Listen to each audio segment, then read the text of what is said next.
सब साहोनम।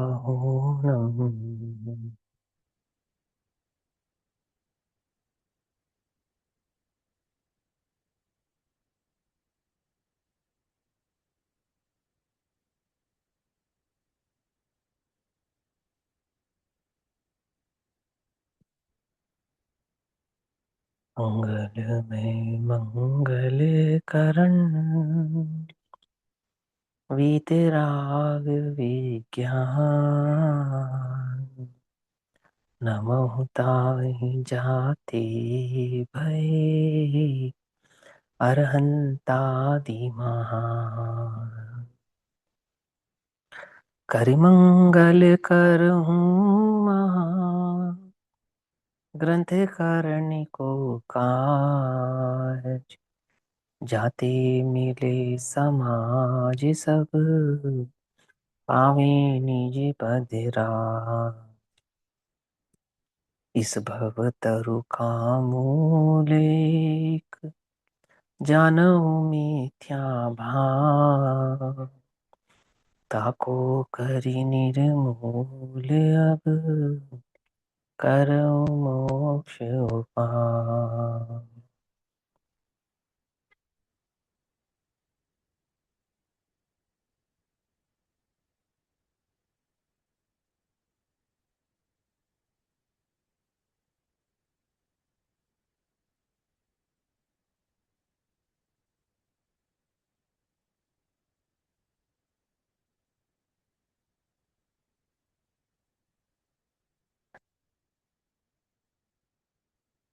हमारे रात्रिकालीन स्वाध्याय का विषय चल रहा है भागवत स्वरूप पूज्य बहन श्री चंपा बहन के वचनामृत।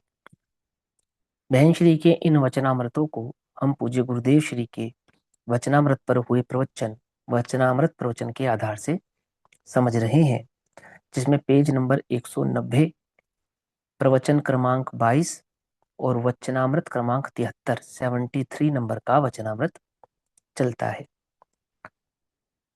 वहां ये बतलाते हैं द्रव्य तो निवृत्त ही है। द्रव्य कहो, वस्तु कहो, आत्मा कहो, आत्मा की अपेक्षा से यहाँ द्रव्य आत्म भाव, निज चैतन्य भाव की बात है। स्वभाव की अपेक्षा से देखने पर छह द्रव्यों की बात है। छह द्रव्य कैसे हैं? निवृत्त हैं, अर्थात कोई किसी के आधार से हो और किसी के कारण हो, ऐसा नहीं है। प्रत्येक द्रव्य अपने आधार से, अपने स्वभाव से, अपने द्रव्य गुण पर्यायों में, अपने भाव में परिणमित होता है। ना किसी के द्वारा बांधा जाता है और ना किसी से अपेक्षित होकर परिणमन करता है। जब जगत के अन्य द्रव्य ही किसी से अपेक्षित होकर परिणमन नहीं करते, तो जीव द्रव्य किसी से अपेक्षित होकर परिणमन करे, ऐसा उसका स्वभाव नहीं है। समझ में बात? उसका दृढ़ता से अवलंबन लेकर भविष्य के विभाव से भी निवृत्त हो। ऐसे अपने निवृत्त स्वभाव का आश्रय करके भविष्य में होने वाला विभाव, तो भविष्य में होने वाला विभाव बहुत ध्यान से समझो। विभाव होता है कि हाँ होता है। कब होता है? कि स्वभाव का आश्रय नहीं लेते तब होता है। तो स्वभाव का आश्रय कौन नहीं लेता? हम्म जीव नहीं लेता। समझ में बात? नहीं समझ में? धर्म नहीं लेता, अधर्म नहीं लेता, आकाश नहीं लेता, काल नहीं लेता, पुद्गल नहीं लेता। स्वभाव का आश्रय कौन नहीं लेता? ये स्वभाव का आश्रय तो जीव नहीं लेता। समझ में बात? नहीं समझ में? क्या कहा? लोक में कहावत है, उल्टा नहीं पकड़ना, बड़े ध्यान से समझना। मैं डिमोटिवेट नहीं करूंगा आपको, मैं वस्तु स्वरूप समझाने के लिए एक बात कह रहा हूँ। एक मछली सारे तालाब को गंदा करती है, करती ना? करती है ना? ये कहावत है ना लोक में। वो एक मछली कौन है जिसने संसार रूपी तालाब को गंदा किया है? उपचार से। क्या कहा? कोई समझ में ही बात नहीं समझ नहीं समझे? मैं समझाता हूँ। पुद्गल में विभाव होता है या नहीं होता है? पुद्गल में विभाव होता है या नहीं होता है? हम्म अब स्वभाव की दृष्टि से देखने पर तो छह द्रव्य में विभाव होता ही नहीं है, एक बात। व्यवहार की दृष्टि से देखने पर, उपचार से देखने पर, निमित्त नैमित्तिक संबंध की अपेक्षा से देखने पर जीव और पुद्गल में विभाव होता है। सो उसमें भी पुद्गल में होने वाले विभाव का जो निमित्त कारण है मूलतः वो कौन है? कौन है मालूम? जीव है। ये समझो आप। क्यों? क्योंकि पुद्गल की वर्गणाएं कर्म भाव से परिणमित कब होती है? जीव के परिणाम का निमित्त पाकर होती है।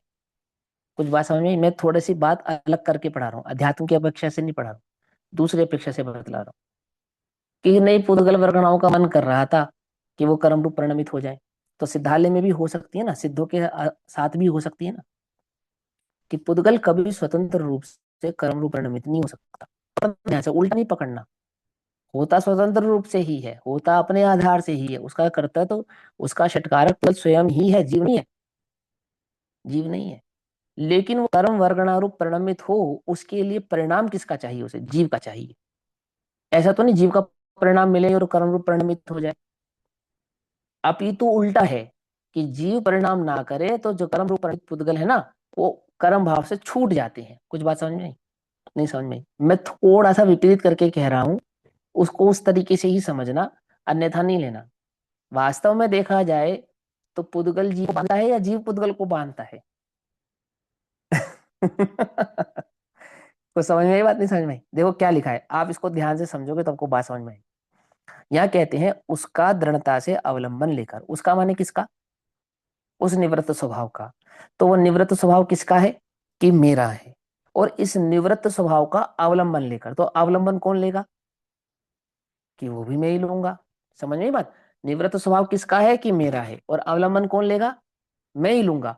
और अवलंबन कौन नहीं ले रहा है? कि मैं ही नहीं ले रहा हूं। पकड़ में ही बात? नहीं पकड़? तो मैं अवलंबन नहीं ले रहा हूं, तो भविष्य में क्या होता है? कि विभाव होता है। समझ में आई बात?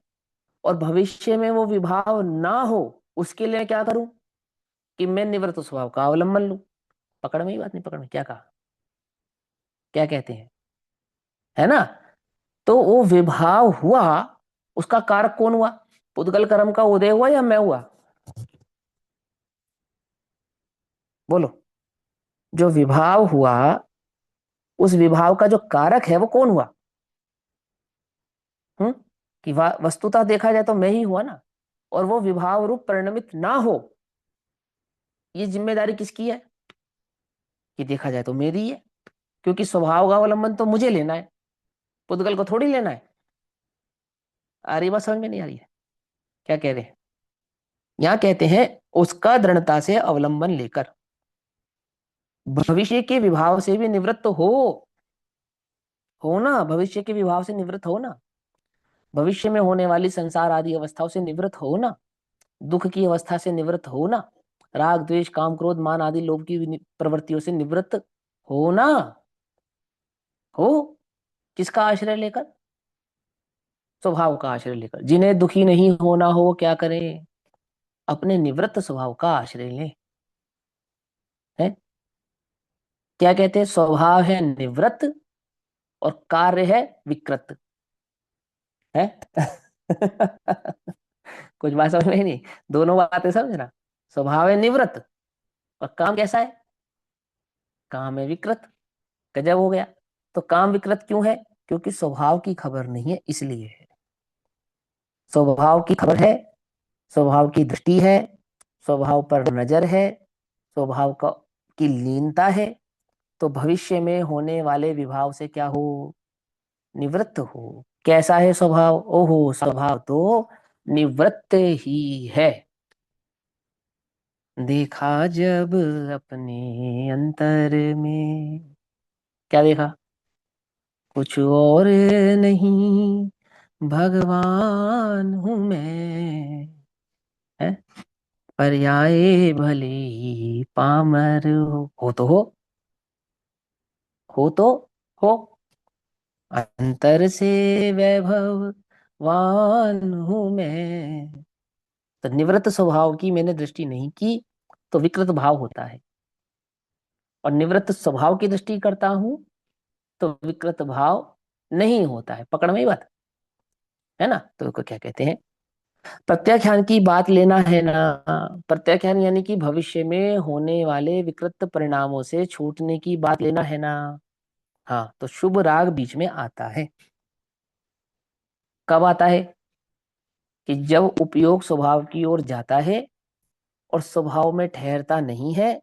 तो स्वभाव में ठहरे और स्वभाव की ओर जाए, इसके बीच में स्वभाव की ओर जाते समय और स्वभाव पे ठहरे, तो जब तक स्वभाव पे ठहरता नहीं और स्वभाव की ओर जाता है, तो बीच में क्या आता है?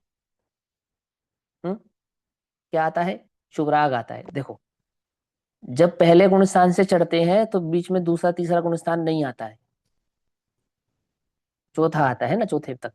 लेकिन जब चौथे से गिरते हैं तो तीसरा भी आता है और दूसरा भी आता है, ऐसा है ना? समझ नहीं बात? समझ में क्या कह रहे हैं? ऐसे ही जब स्वभाव की ओर जाते हैं और स्वभाव में ठहरते नहीं है, तो क्या आता है? कि बीच में शुभ राग आता है। आई समझ में? क्या कहा? यहाँ कहते हैं बीच में, शुभ राग बीच में आता है, पश्चात उसका अभाव करके विशेष स्थिरता रूप चारित्र होता है ना? शुभ राग आता है ना। अब उस शुभ राग का क्या करके? अभाव करके, अर्थात वहां ठहरते नहीं, उसकी दृष्टि नहीं करते, उसको भला नहीं जानते, उसमें अटकते नहीं है, जिसकी दृष्टि की है उस ओर ही जाते हैं। समझे ना? जिसकी दृष्टि करी है, क्या कहा? जिसकी दृष्टि करी है उस ओर ही जाते हैं। तो क्या? शुभ राग बीच में आता है, पश्चात उसका अभाव करके विशेष स्थिरता रूप चारित्र होता है। क्या होता है? विशेष स्थिरता रूप चारित्र होता है। विशेष स्थिरता रूप चारित्र होता है, किसको कह रहे हैं? सातवें गुण स्थान से लेकर ऊपर के समस्त गुण स्थानों के चारित्र को विशेष स्थिरता का चारित्र ही कहा जाता है। ठीक है ना? शुद्धोपयोग के जितने भी गुण स्थान है, उसमें सातवां, आठवां, नौवां, दसवां, ग्यारहवां आदि गुण स्थान जो है, ये सब विशेष चारित्र के गुण स्थान कहलाते हैं। साथ रहे हुए महाव्रत आदि के शुभ भाव को शुद्धि का कारण भी कहा जाता है। कहा जाता है, इसका निषेध नहीं। क्यों कहा जाता है? ये शुद्ध के साथ रहते हैं ना, इसलिए शुद्धि का कारण कहलाते हैं। शुद्धि के साथ ना रहे तो शुद्धि का कारण नहीं भी कहलाते हैं। पकड़ में ही बात। अपेक्षाकृत बात को समझना कि उन गुण स्थानों में वो व्यवहार चारित्र नियम से होता ही होता है। किसी के व्यवहार चारित्र ना हो। देखो, आत्मा की उपयोग की स्थिरता में ऐसे ध्यान में बैठे हैं कौन? सेठ सुदर्शन बैठे हैं वहां, कहाँ? शमशान में आत्मा का ध्यान कर रहे हैं। ठीक। और तो ऐसे आत्मा का ध्यान करते करते, या या बनारसी दास जी आत्मा का ध्यान कर रहे हैं, या पंडित टोडरमल जी आत्मा का ध्यान कर रहे हैं, या हम अपने आत्मा का ध्यान कर रहे हैं, मान के चलो गुरुदेव आत्मा का ध्यान कर रहे हैं, तो सम्यक दृष्टि तो है ना, आत्मानुभूति तो है ना। तो गुरुदेव आत्मानुभव कर रहे हैं, तो कभी ऐसा एकदम ऐसा होता होगा ना, बिल्कुल लीन हो जाते होंगे और एकदम से सातवां गुण स्थान हो जाता होगा, ऐसा संभव है या नहीं? क्यों? हो सकता है ना। क्या दिक्कत है? जब भरत पोषदशाला में जाते हैं और वहाँ पाक्षिक आदि भाव की अपेक्षा से प्रत्याख्यान आदि नियम लेकर ध्यान आदि धारण करते हैं, आत्मा का अनुभव करते हैं, तो अनुभव करते करते सातवां गुण स्थान हो जाएगा, हो जाता होगा। कोई इसमें क्या दिक्कत है? आत्मा के आश्रय से होता है ना। उसमें उसमें परेशानी क्या है? प्रॉब्लम क्या है? कि बुद्धि पूर्वक मुनि व्रत अंगीकार किए बिना किसी भी जीव को सातवां गुण स्थान नहीं होता। क्या कहा? बुद्धि पूर्वक मुनि व्रत अंगीकार किए बिना। पकड़ में ही बात। भले ही सेठ सुदर्शन नगन अवस्था में बैठे हैं वहां, कहाँ? शमशान में, और ध्यान कर रहे हैं आत्मा का, और उपसर्ग हो रहा है, तो भी आत्मा के ध्यान से बाहर नहीं आना चाहते हैं। आंख खोल के विकल्प नहीं करना चाहते हैं कि मैंने ऐसा नहीं किया, मेरे ऊपर ये रानी जो आरोप लगा रही है झूठा लगा रही है। तो आत्मा कितनी गहरी स्थिरता हो जाए कि उनको शुद्धोपयोग हो जाए, सातवां गुण स्थान हो जाए? ऐसे नहीं होता। कैसे होता है? बुद्धि पूर्वक मुनिव्रत अंगीकार किया जाता है। तीर्थंकर भी पंचमुष्टि केशलोच करते हैं पहले, उसके बाद सातवें गुण स्थान में जाते हैं। बुद्धि पूर्वक क्या करते हैं? वस्त्र आदि का त्याग करते हैं। वन में जाकर वस्त्र आदि का, परिग्रह आदि का बुद्धि पूर्वक त्याग करते हैं पहले। कि नहीं, वो अबुद्धि पूर्वक है त्याग, तो वो तो आत्मा का आश्रय लेना है। कपड़े पहने पहने हो जाएगा। अब कपड़े का उससे कोई लेना देना नहीं है, 1% लेना देना नहीं है, लेकिन उसके बिना किसी को सातवां गुण स्थान हो जाए, बोलो मुनि मुनिपना हो जाए, तीन कछा चौकड़ी का अभाव हो जाए, बोलो क्या प्रॉब्लम है? जब तक बुद्धिपूर्वक त्याग नहीं करता। अब बुद्धिपूर्वक का मतलब क्या होता है? बुद्धिपूर्वक का अर्थ क्या है कि शुद्धो आत्मानुभव से बाहर आकर, सुनो ध्यान से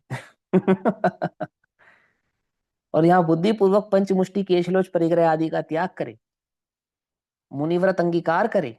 अब मुनिव्रत नाम किसका है? तीन कछा चौकड़ी के अभाव का नाम। किसके आश्रय से होती है? आत्मा के आश्रय से होती है। कहाँ नहीं होती? घर में नहीं होती, वस्त्र पहने पहने नहीं होती। कुछ समझ में आ रही? बात नहीं समझ में आ रही? क्या कह रहे हैं आपसे? ये कैसी गजब की बात करते हो? एक द्रव्य दूसरे द्रव्य का कुछ करता नहीं है, परमाणु मात्र आत्मा को अड़ता नहीं है, और सातवां गुण स्थान गृहस्थी त्यागे बिना होता नहीं है। कैसा जैन दर्शन है ये? है कि ऐसा ही निमित्त नैमित्तिक संबंध है, कर्ता कर्म कर्म संबंध नहीं है। बहुत ध्यान से समझना, ऐसा ही निमित्त नैमित्तिक संबंध है। हम अध्यात्मवादी हैं, पागल नहीं है। क्या कहा? क्या कहा? हमारे अध्यात्म में शालीनता है। किसकी शालीनता है? स्यादवाद की शालीनता है। स्यादवाद चिन्ह है हमारे अध्यात्म का भी। आती समझ में? अध्यात्म में तो कुछ भी चलेगा, है? ऐसा नहीं चलेगा। कैसा चलेगा? वस्तु परक ही चलेगा। कैसे चलेगा? वस्तु परक, वस्तुनिष्ठ। और क्या है वस्तुनिष्ठता? कि वस्तुनिष्ठता क्या कहते हैं? परंतु क्या कहते हैं? महाव्रत आदि के शुभ भाव को शुद्धि का कारण भी कहा जाता है। तो यूं ही कह दिया जाता है? यूं ही नहीं कहा जाता, इसलिए कहा जाता है। कारण है, उसके पीछे लॉजिक है कि महाव्रत व्रत आदि को शुद्धि का कारण कहा जाता है। तो क्यों कहा जाता है?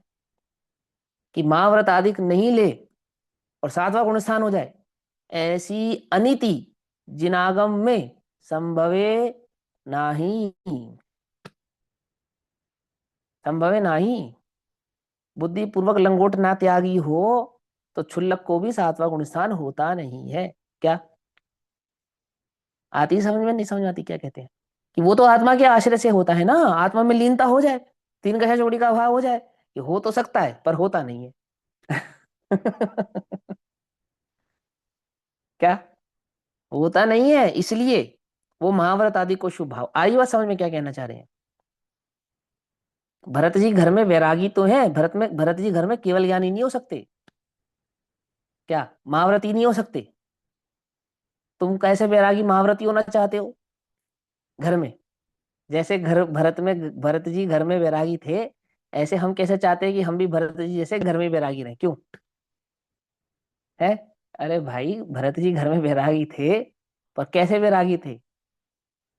पकड़ में ही बात। ऐसे वैरागी नहीं थे कि सातवां गुण स्थान हो जावे, महाव्रत हो जावे, तीन ग्रह चौकड़ी का अभाव हो जावे। बुद्धि पूर्वक चक्रवर्ती पना त्यागना पड़ता है। चक्रेश्वरी सो नरकेश्वरी है। क्या त्यागना पड़ता है? कैसी बात करते हो? उन्होंने तो अपने को आत्मा माना है, चक्रवर्ती माना ही नहीं। चौथे गुण स्थान वाला जीव, बोलो अपने को चक्रवर्ती माने या आत्मा माने? क्या मानते हैं वो अपने आप को? है? आत्मा मानते हैं। तो त्याग किसका किया फिर उन्होंने? अंतर मुहूर्त में केवल ज्ञान प्रकट करने वाले चक्रवर्ती त्याग किसका कर रहे हैं? जब अपने को आत्मा माना है, वो तो चौथे गुण स्थान में हो गई ना निवृत्ति। तो छठे गुण स्थान में क्या हो रहा है? पांचवें गुण स्थान में क्या हो रहा है? समझ में आ रही है? बात नहीं समझ में आ रही? और सुनो, पुरुषार्थ की तीव्रता होती है, और वस्त्र उतारते ही ध्यान में जाते हैं अंतर मुहूर्त में सातवां गुण स्थान। मैंने उतारा, आंख बंद करी और सातवां गुण स्थान, ऐसा होता है। और वस्त्र ना उतारे हो तो इतना अंदर में इतना वेग आ रहा है तो पालकी में बैठे बैठे नहीं होता होगा सातवां गुण स्थान? जब देव आते हैं पालकी लेने और वो मुनि बनने की अंदर में इच्छा जाहिर करते हैं, विराग अंदर में उत्पन्न होता है, और बुद्धि पूर्वक पालकी में बैठते हैं, वन की ओर लेकर जाते हैं, तो भगवान तो उतनी देर में तो सातवां गुण स्थान प्राप्त कर लेते होंगे ना। तीर्थंकर तो कर ही सकते हैं ना, और आम लोगों की चलो बात छोड़ देते हैं, वो तो कर ही सकते हैं ना। बोलो। ओहो, जब तक महाव्रत अंगीकार ना करे आई समझ में बात? नहीं समझ में क्या कहना चाह रहे हैं? ऐसा कह के व्यवहार का पक्ष नहीं कर रहे हैं हम, व्रत का पक्ष नहीं कर रहे हैं हम ये कह रहे हैं कि महाव्रत आदि शुभ भाव को शुद्धि का कारण कहा है, तो क्यों कहा है, उसके कारण होने के पीछे का कारण बतला रहे हैं। आई समझ में? ऐसे ऐसे कह दिया, ऐसे ही नहीं कह दिया, वो कारण है उसका। कैसा कारण है?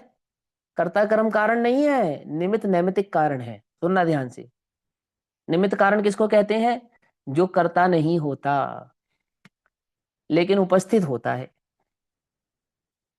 समझे? कैसा करता है ये? कि उपस्थित होता है, बस ऐसा करता है। इसकी उपस्थिति के बिना कार्य होगा नहीं। आई समझ में बात? नहीं समझ में? जैसे कई बार होता है ना, शादी में विटनेस होता है, कोर्ट की मैरिज में विटनेस होता है। तो विटनेस का काम क्या होता है? काम तो सच पूछो तो कुछ नहीं होता है। क्यों? क्यों मियाँ बीवी राजी तो क्या करेगा काजी। लेकिन विटनेस के बिना नहीं होता है। कुछ बात समझ में नहीं? विटनेस कैसा है वहां? क्या काम है विटनेस का? काम तो कुछ भी नहीं है देखा जाए तो। कौन पूछ रहा है उसको? विटनेस, विटनेस के पास कौन जाता है? जब तलाक लेने जाते तो थोड़ी विटनेस की गवाही लेते हैं कि हाँ जी जज साहब मेरे सामने हुआ था। कोई नहीं पूछता। लेकिन वो कानून है कि वो विटनेस चाहिए, मतलब विटनेस चाहिए।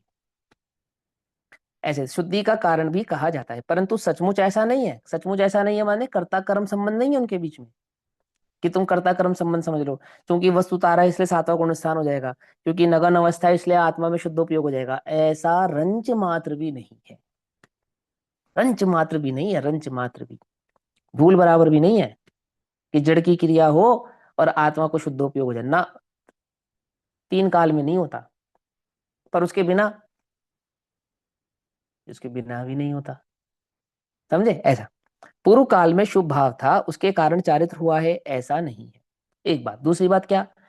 कि छठे से सातवें गुण स्थान में जाते हैं तो छठा गुण स्थान, देखो ये गिरने और चढ़ने की अपेक्षा से है। जब मुनिराज दीक्षा लेते हैं पांचवें से सीधा सातवें में जाते, छठे में नहीं जाते। लेकिन सातवें से गिरकर छठे में आते हैं, फिर छठे से सातवें में जाते हैं।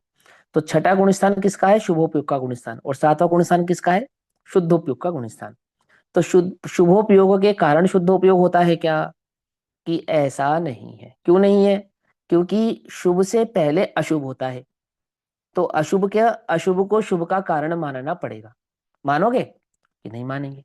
तो जिस प्रकार अशुभ के कारण शुभ नहीं होता, उसी प्रकार शुभ के कारण शुद्ध नहीं होता। एक समय पहले जीव मिथ्या दृष्टि होता है, अगले समय सम्यक दृष्टि होता है। तो क्या मिथ्यात्व के कारण सम्यक दृष्टि होता है? ऐसा नहीं होता। एक समय पहले अल्पज्ञानी होता है, एक समय बाद सर्वज्ञ हो जाता है। तो क्या अल्प ज्ञान के कारण सर्वज्ञ होता है? कि ऐसा नहीं होता। अपितु प्रत्येक पर्याय अपने स्वतंत्र भाव से परिणमित होती है।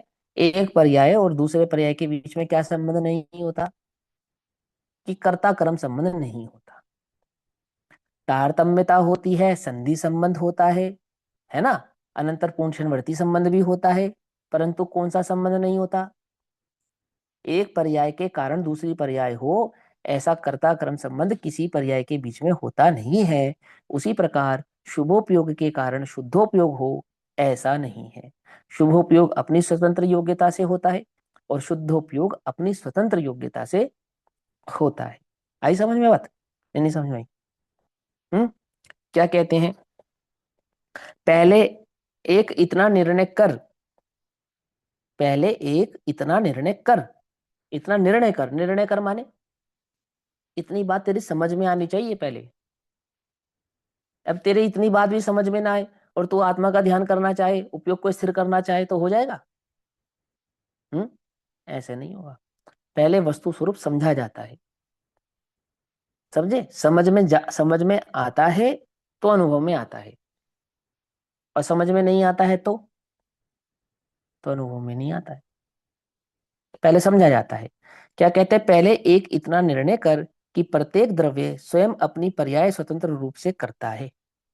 देखो, प्रत्येक द्रव्य अपनी पर्याय स्वतंत्र रूप से करता है, और फिर प्रत्येक पर्याय अपने सट कारकों से स्वतंत्र रूप से होती है। माने प्रत्येक द्रव्य अपनी पर्यायों का कर्ता स्वयं है, एक बात। और प्रत्येक पर्याय अपने स्वयं षट कारकों से परिणमित होती है, ऐसी दो बात। पहले इतनी बात समझ, पहले ये बात समझ। अपने कार्य के लिए उसे किसी संयोग की या पूर्व क्षण की अपेक्षा नहीं है। अर्थात पूर्व पर्याय के कारण वर्तमान पर्याय को करे ऐसी आवश्यकता नहीं है, और एक द्रव्य को परिणमन करने के लिए अन्य द्रव्य की आवश्यकता पड़े ऐसा भी नहीं है। पकड़ में बात। देखो दो बातें समझना यहाँ पर। अब जो उसका विश्लेषण भाव से समझना कि शरीर के वस्त्र आदि के त्याग से ही शुद्धोपयोग होगा, ऐसी आत्मा को क्या नहीं है, अपेक्षा नहीं है। एक बात समझे। अब विपरीत भाव ग्रहण मत करना, मैंने पहले बताया हमारा अध्यात्मवाद कैसा है, स्यादवाद लक्षण वाला, जो जिसको हम क्या कहते हैं, एकांत, सम्यक एकांत कहते हैं ना। अध्यात्म का एक लक्षण क्या है, सम्यक एकांत। लेकिन वो सम्यक एकांत भी कैसा है, स्यादवाद लक्षण वाला ही है। क्यों? क्योंकि हमने एकांत के आगे जो सम्यक शब्द लगाया है ना, उस सम्यक का अर्थ ही स्याद है। क्या मतलब हुआ कि एकांत के आगे भी स्यात लग गया, स्यात एकांत, अर्थात जो इसका अन्य पक्ष है, विपक्ष है, वो कैसा है, वो गौण है। हमें मालूम है, हमारे ज्ञान में है, हमें स्वीकृत है, परंतु उसकी अभी हम चर्चा नहीं कर रहे हैं। वो हमारी चर्चा का, दृष्टि का फिलहाल विषय नहीं है। इसलिए हमने क्या शब्द दिया उसको, एकांत नहीं कहा, क्या कहा, सम्यक एकांत। और मिथ्या एकांत का मतलब क्या होता है कि आपको इसके विपक्ष या दूसरे पक्ष की खबर ही नहीं है। गुण तो क्या करोगे, खबर ही नहीं है। खबर नहीं है तो मिथ्या है, और खबर है और गौण कर रहे हो तो सम्यक है। अंतर समझ में आया?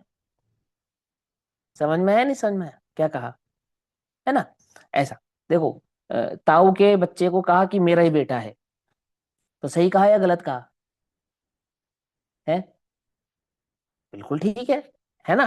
क्योंकि उसको पता है मैं किस अपेक्षा से कह रहा हूं, है ना। और कोई मान ही ले, फिर फिर तो गड़बड़ हो जाएगी। समझे नहीं समझे? फिर तो युद्ध हो जाएगा। तो हमें हमें खबर है, तो हम जगत में हर लड़के को ये मेरा बेटा है, अरे ये तो मेरा बेटा है, ये तो मेरा बेटा है। तो आपका ऐसा कहना क्या है, सम्यक एकांत है। क्या समझे? कि अम्मा जी आप तो हर किसी को बेटा कह देती हो, कि हाँ कह देते हैं ना। तो हमें खबर है ना, हमें खबर है, हमें हमारे असली और नकली दोनों बेटे की खबर है। पकड़ में ही बात नहीं, पकड़ में। और को खबर ही ना हो तो फिर, तो फिर तो मिथ्या एकांत है। फिर तो बचाएंगे अपने बेटे को तुमसे, कि अम्मा से दूर रहना। समझे नहीं समझ में ये बात? ऐसा। तो देखो क्या कहते हैं, पहले एक इतना निर्णय कर कि प्रत्येक द्रव्य स्वयं अपनी पर्याय स्वतंत्र रूप से करता है। अपने कार्य के लिए उसे किसी संयोग की या पूर्व क्षण की अपेक्षा नहीं है। संयोग की अपेक्षा नहीं है यानी कि परद्रव्य की अपेक्षा नहीं है, और पूर्व क्षण की अपेक्षा नहीं है माने क्या, कि एक पर्याय को, एक ही द्रव्य की, एक ही गुण की एक पर्याय को अन्य पर्याय की आवश्यकता नहीं है। ठीक है ना। एक पर्याय से दूसरे पर्याय के बीच में क्या है, अभाव है। एक ही द्रव्य के एक ही गुण की जो पर्याय हैं, उसमें प्रत्येक पर्याय के बीच में अन्योन्या भाव, ओ प्राग भाव और प्रध्वंस भाव का की संधि है, अभाव है। ठीक है ना। तो क्या कहते हैं, यह बात लक्ष्य में रखकर, लक्ष्य में रखकर माने ध्यान में रखकर, तुम्हें मालूम होनी चाहिए भली प्रकार से, एक द्रव्य दूसरे द्रव्य का करता नहीं है, एक पर्याय को दूसरे पर्याय की अपेक्षा नहीं है। ये बात अच्छे से ध्यान में रखकर, लक्ष्य में रखकर शास्त्र का अर्थ करेगा तो बात बैठ जाएगी। किसका अर्थ करेगा, शास्त्र का अर्थ करेगा, तो बात बैठ जाएगी। क्या बैठ बैठ जाएगी, कि शुभोपयोग को शुद्धोपयोग का कारण कहा है, तो क्यों कहा है और क्यों नहीं कहा है, ये बात कब बैठेगी, जब तुझे दो द्रव्यों के संयोगिक भावों की अपेक्षा और एक ही द्रव्य की दो पर्यायों की संधि की अपेक्षा भली प्रकार से ज्ञात होगी। तो शास्त्र में कही गई उस बात का जो अर्थ है, वो भली प्रकार से तुम्हें क्या होगा, बैठ जाएगा। आई समझ में? इसलिए पंडित टोडरमल जी शैली की चर्चा करते हैं। कौन सी शैली की चर्चा करते हैं? कर्णानुग की शैली समझ में आनी चाहिए, द्रव्यानुग की शैली समझ में आनी चाहिए। आई ना समझे? देखो अभी एक एक प्रसंग है, थोड़ा सा समझा देता हूँ 1-2 मिनट में। प्रसंग का विस्तार तो बड़ा है, उदाहरण के तौर पे समझाता हूँ। जैसे अब एक चर्चा चल रही है अणुजीवी गुण और प्रतिजीवी गुणों के संदर्भ में। ठीक। तो अणुजीवी गुण किन्हें कहते हैं? किन्हें कहते हैं अनुजीवी गुण, और कौन कौन से होते हैं? हम्म, अरे बताओ ना। जो आत्मा के आश्रित रहते हैं, अनुजीवी गुण, अनंत दर्शन, ज्ञान, सुख, हाँ वेदी जो है हाँ अनुजीवी गुण, और हाँ वो प्रतिजीवी जो पर की अपेक्षा से नास्ती से कहे जाते हाँ हाँ ठीक है। तो उन्होंने कहा जिन गुणों को आत्मा की अपेक्षा से कहा जावे आत्म सापेक्ष होते हैं, अर्थात बहुत सिंपल सी बात है, अनुजीवी, अनु माने अनुप्रत्यय है, तो अनुसरण करने वाला किसका? जीव का। तो जो जीव का अनुसरण करके होता है वो अनुजीवी गुण होता है, और जो जीव का अनुसरण ना करे, किसका अनुसरण करे? अपितु जीव के नास्तित्व भाव का अनुसरण करे, प्रति प्रति का अनुसरण करे, सो क्या बन जाता है? वो प्रतिजीवी गुण बन जाता है। और ये दोनों गुण किसके हैं? ये दोनों गुण जीव के हैं। दूसरी बात, ये जीव में सदैव पाए जाते हैं, कभी कभी पाए जाते हैं? सदैव पाए जाएंगे, गुण तो सदैव ही पाए जाते अच्छा, ये सदैव पाए जाएंगे। तो अब जब ये सदैव पाए जाते हैं तो इनका कभी अभाव भी नहीं होता होगा? हैं। नहीं, अभाव भी नहीं होता। तो किसी में पाए जाते हैं और किसी में नहीं पाए जाते हैं, ऐसा भी है क्या? कोई गुण किसी में पाए जाते हैं और कोई गुण किसी में नहीं पाए जाते? ऐसा भी होता है क्या अनुजीवी गुणों में? ऐसा नहीं होता? नहीं। अच्छा, तो ऐसा नहीं होता तो फिर अनुजीवी गुण कौन कौन से होते हैं? तो वहां कहते हैं सम्यक्त अनुजीवी गुण है, भव्यत अनुजीवी गुण है, अभव्यत अनुजीवी गुण है, ऐसा। तो प्रश्न यह है कि सम्यक्त अनुजीवी गुण है, तो सम्यक्त क्या जीव में पाया जाता है? हमेशा पाया जाता है? सम्यक्त गुण है या पर्याय है? पर्याय है, दर्शन तो गुण के लिए भव्यत बताओ और पर्याय। अभव्यत समझो, पहले ध्यान से समझो। भव्यत और अभव्यत, तो अभव्यत नाम का गुण सभी जीवों में पाया जाता है या किसी किसी जीव में पाया जाता है? तो जो किसी किसी जीव में पाया जाए और किसी में ना पाया जाए, ऐसा गुण होता है क्या? पर्याय है। है? समझो नहीं ध्यान से। नहीं, भव्यत्व अब भव्यत्व तो गुण ही है, पर्याय नहीं है। हाँ हाँ समझ, बताते हैं। तो एक एक आंसर आया कि पर्याय है, चलो भव्य और भवित में एक ने कहा पर्याय नहीं है, एक ने कहा पर्याय। और सम्यक्त में, सम्यक को अनुजीवी गुण का, उसको क्या बोले? अब क्या कहते हैं, अब तुम्हें वस्तु स्वरूप निश्चय से नहीं पता होगा तो तुम अर्थ नहीं निकाल पाओगे। क्या कह रहे हैं गुरुदेव यहाँ पर? तुम्हें सही प्रकार से ज्ञात नहीं होगा, दो द्रव्य दो पर्याय उसकी शैली आदि ज्ञात नहीं होंगी, तो क्या लिखा है शास्त्र में? यह बात लक्ष्य में रखकर शास्त्र का अर्थ करेगा तो बात बैठ जाएगी। लिखा है ना, माने वो तुझे भली प्रकार से ज्ञात हो कि वो क्या कहना चाहते हैं, किस संदर्भ में कहना चाहते हैं, किस अपेक्षा से कहना चाहते हैं, तो बात बैठ जाएगी। और ज्ञात ही ना हो तो परिभाषाएं तो रट लेगा, वो तो सही बोलेगा, लेकिन उनकी संधि नहीं बैठा पाएगा, उनका विस्तार नहीं कर पाएगा, उनके लक्षण को नहीं समझा पाएगा। समझे नहीं समझे? अब भैया आपने प्रश्न तो कह दिया, उसका उत्तर भी कह दो। मैं फिर कहता हूँ, उत्तर तो बड़ा विस्तृत है लेकिन मैं शॉर्ट में आपको समझाता हूँ। देखो, कर्णन योग की एक शैली है। क्या शैली है? कि कर्णन योग में गुण को तो गुण कहते ही है, पर्याय को भी गुण कहते हैं। क्या कहा? पहले आप ये समझो, कर्णन योग की शैली कैसी है? कि कर्णन योग की ऐसी शैली है कि वहां गुण को तो गुण कहते ही है, वहां पर्याय को भी गुण कहते हैं। दो बातें समझ में आ गई, है ना? अब तीसरी बात, कि सम्यक्त आदि को, उसको जीव का लक्षण बनाकर उसको गुण कहने के पीछे का तात्पर्य क्या है, अथवा उसको भव्य अभव्य ऐसा कहकर वो क्या कहना चाहते हैं, है ना? एक वहां पे विभावित्व, विभावित्व गुण कहा जीव का, वैभाविक शक्ति के नाम से जो आपने सुना भी। तो वहां पे प्रश्न उठता है, क्या सिद्धों में विभावित शक्ति या गुण होता है? क्या सिद्धों में भव्यत्व नाम का गुण होता है? कि क्या सिद्धों में अभव्यत्व नाम का गुण होता है? अब पता नहीं होता तो हम क्या कहते हैं कि नहीं, वो भव्यत्व नाम का तो होता है और अभव्यत्व नाम का अभाव रूप होता है, हम ऐसा अर्थ कर देते हैं उसका। नहीं, जब, दोनों ही नहीं होता। हाँ हाँ, लेकिन जबकि सिद्धों में भव्यत्व भी होता है और अभव्यत्व भी होता है, गुण होते हैं, और दोनों गुणों की पर्याय भी होती है, घबराना नहीं। समझे नहीं समझे? तो कैसे होती है? कैसे होती है? कि हमने तो सुना था अभव्य उन्हें कहते जो कभी मोक्ष नहीं जा सकते। हमने तो ये सुना था कि जो कभी मोक्ष नहीं जा सकते, जो अभव्य कहे हैं, वो अभव्य और अभव्य तो गुण, इन दोनों में अंतर होता है। एक पर्याय की अपेक्षा से कथन है, एक गुण की अपेक्षा से कथन है। समझ में ही बात नहीं समझ में? भव्यत नाम की पर्याय भिन्न है और भव्यत नाम का गुण भिन्न है।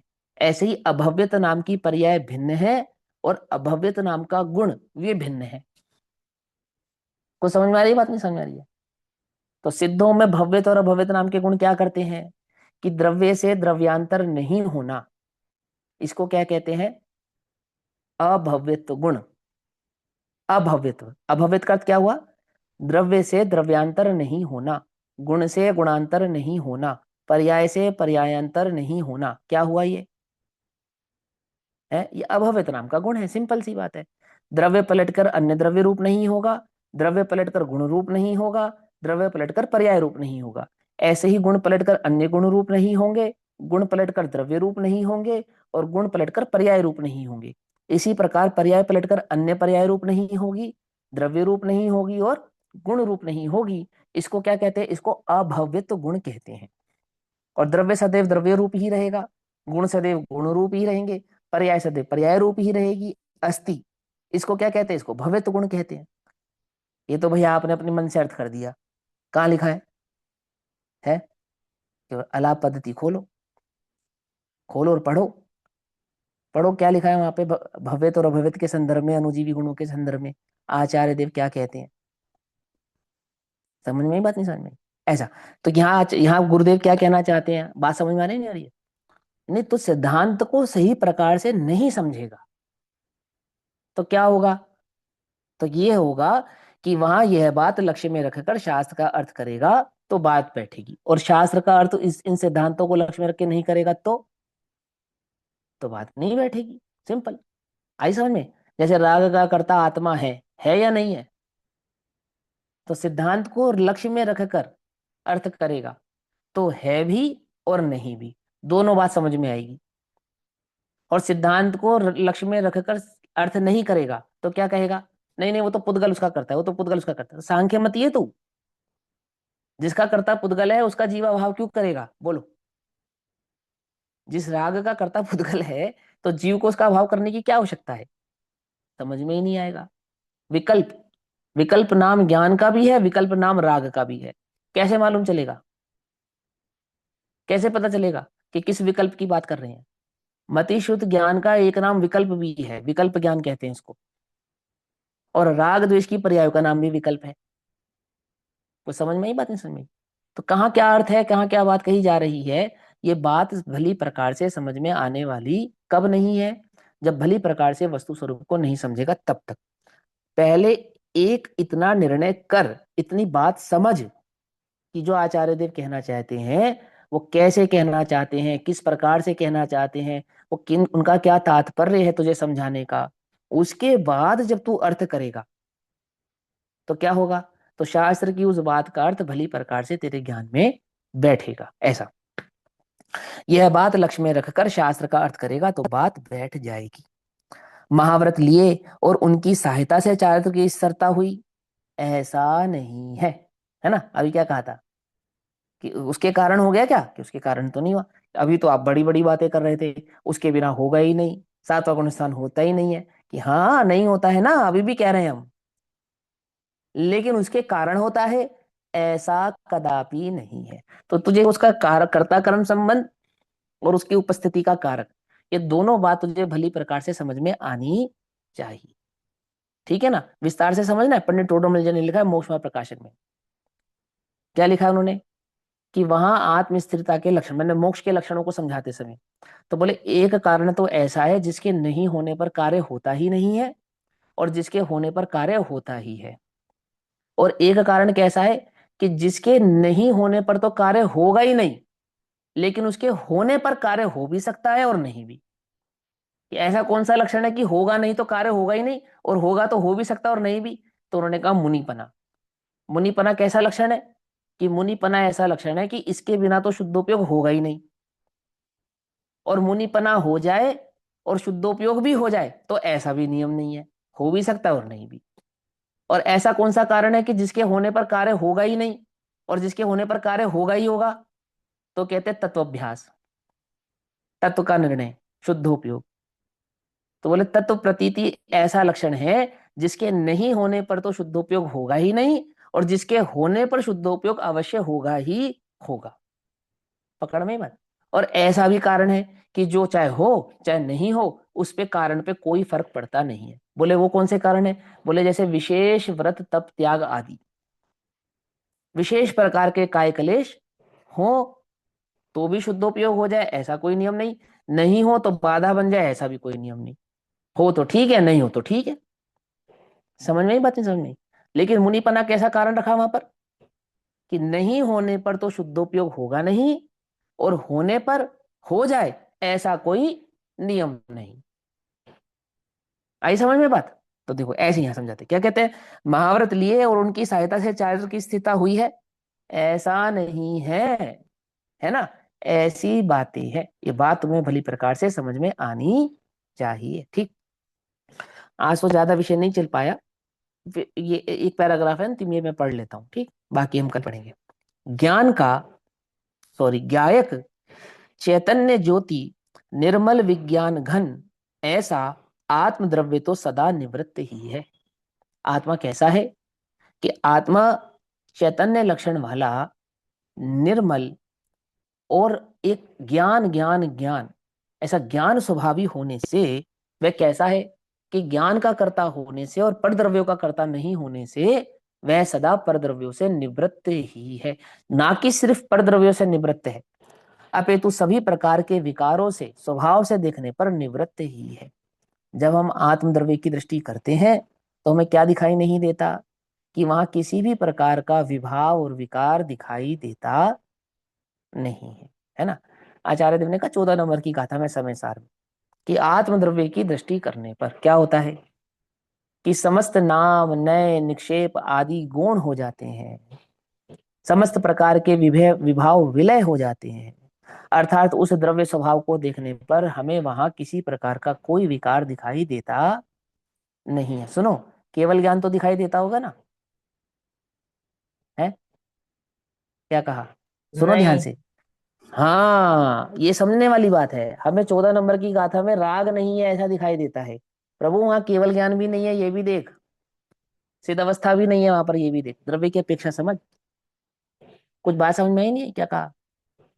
क्या कहा कि सिर्फ राग दिखाई नहीं देता है, मिथ्यात्व दिखाई नहीं देता है? अरे वहां केवल ज्ञान भी दिखाई नहीं देता है, सिद्धत्व भी दिखाई नहीं देता है, एक चैतन्य के सिवा और कुछ नहीं है वहां। अर्थात वहां पे स्वाभाविक विभाविक पर्याय तो है ही नहीं, स्वाभाविक पर्याय भी नहीं है। क्या है? एक चैतन्य ज्ञायक भाव के सिवा और कुछ नहीं। वो निर्मल है, वह तो बस वह ही है। कुछ बात समझ में आ रही है नहीं आ रही है? दृष्टि समझ में आ रही है क्या कहना चाहते हैं? तो क्या कहते हैं, आत्मद्रव्य तो सदा निवृत्त ही है। राग हटे तो निवृत्त हो ऐसा नहीं है। क्या कहते हैं, वो द्रव्य कब शुद्ध होगा कि वो राग की पर्याय जाएगी और शुद्ध पर्याय आएगी तो द्रव्य शुद्ध होगा? ओहो, पर्याय को शुद्ध होना हो तो शुद्ध द्रव्य का आश्रय ले लेवे। द्रव्य में तो कभी राग आदि भाव होता नहीं है, वह तो सदैव निवृत्त शुद्ध ही रहता है, ऐसा। ठीक, राग का हटना वह तो पर्याय में है। पकड़ में ही बात? वस्तु स्वभाव तो निवृत्त ही है, आत्मा स्वभाव से तो कैसा है, निवृत्त ही है। और निवृत्त स्वभाव का लक्ष्य नहीं करता है तो क्या होता है, तो पर्याय में राग होता है। पर्याय में राग हो और मैंने निवृत्त स्वभाव का लक्ष्य किया है, ऐसी अनीति हो सकती है क्या? है, ऐसी अनीति नहीं होती है। आई समझ में बात? नहीं समझ में? पर्याय में राग कब होता है? दो कारणों से होता है। कौन कौन से दो कारण? पहला कारण अज्ञान और दूसरा कारण अस्थिरता। कौन से दो कारण है पर्याय के राग के? पहला कारण अज्ञान, दूसरा कारण अस्थिरता। समझ में आई बात? अज्ञान माने मिथ्यात्वादी भाव और अस्थिरता माने राग द्वेष आदि की परिणति, माने वो जो चौथा पांचवा छठा आदि गुण स्थानों की जो परिणति है वो। और स्वभाव की दृष्टि करें तो पर्याय में भी राग प्रकट होता नहीं है, ऐसा है ना? तो क्या कहते हैं, वस्तु स्वभाव तो निवृत्त ही है, उसका दृढ़ता से अवलंबन लेकर। अब दृढ़ता से अवलंबन कौन लेगा? द्रव्य लेगा या पर्याय लेगी? हम्म, पर्याय। पर्याय लेगी। अब कहेंगे तो पर्याय लेगी, तो पर्याय कोई थर्ड पर्सन है क्या? समझ में आई बात? नहीं समझे? कि ये तो सिर्फ शैली है, अटकना नहीं। ये यही द्रव्य है, यही गुण है, यही पर्याय है। समझे नहीं समझे? अभेद है। अभेद होने पर भी पर्याय को द्रव्य से भिन्न करने के लिए, माने द्रव्य की स्वभाव की दृष्टि करने के लिए पर्याय को द्रव्य से भिन्न करके कहते हैं।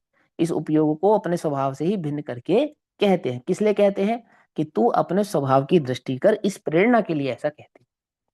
पर्याय कुछ भिन्न हो और तू कुछ भिन्न हो, ऐसा नहीं होने पर भी पर्याय तुझसे सदैव भिन्न ही है, ऐसा ही है। आई समझ में? सियादवाद। ये जैनियों की बातें समझ में नहीं आती भैया, कभी कुछ कहते कभी कुछ कहते हैं। कि उसका दृढ़ता से अवलंबन लेकर आश्रय करके भविष्य के विभाव से भी निवृत्त हो। दृढ़ता से अर्थात भविष्य का विकल्प विभाव उत्पन्न ना हो, इस प्रकार। समझ में ये बात? दृढ़ता पूर्वक, दृढ़ता पूर्वक माने कि मतलब कहते हैं एक बार स्थिर हो जा, बस बाहर आने की आवश्यकता ही नहीं है। समस्त पर भावों से, समस्त विकारी भावों से, समस्त पर द्रव्यों से अपने उपयोग को हटा और एक चैतन्य में अपने उपयोग को स्थिर कर। ऐसा दृढ़ता पूर्वक अपने स्वभाव में स्थिर होने पर भविष्य में विभाव अर्थात संसार आदि अवस्थाएं, राग द्वेष आदि के परिणाम, मिथ्यात्व आदि की तो बात जाने ही दो, अपितु अस्थिरता शुभ राग आदि भाव भी उत्पन्न होते नहीं है। ऐसा वह वस्तु का निवृत्त भाव और स्वभाव है। ऐसा बाकी चर्चा हम कल करेंगे। तब तक के लिए सभी को जय जिनेन्द्र। ओम नमः सिद्धेभ्यः।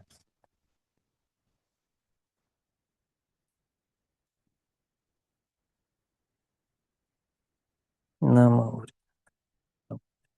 नमो नमो नमो।